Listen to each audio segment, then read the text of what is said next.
الاخضر وامشي في اللون الفضي بتاع ياقه القميص اللي هو الجزء رقم 1 اللي هي رجل الياقه، وممكن تستخدم نص ياقه. هنشوف شكلها حالا. كده طلعت الجزء الاولاني من الياقه. نشيل الباترون الياقات ونشوف. وهنبدأ بياقة القميص القطعتين. هنجيب الباترون بالشكل دوت. أنا مكتوب عندي ياقة قميص رقم 1. زي ما احنا بنطلع اللون الأخضر، فاحنا هنستخدم المقاس الأخضر. ده الورق متن 2، فأنا هحط حرف النقطتين الخضر دول اللي هو باترون الياقة بالشكل دوت، وأعمل علاماتي. يا ريت تقرب هنا. همشي في اللون الفضي، أنا بدأت من اللون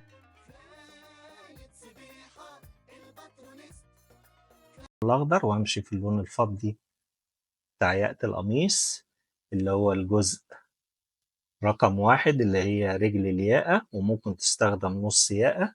هنشوف شكلها حالا. كده طلعت الجزء الأولاني من الياقة. نشيل الباترون ونشوف.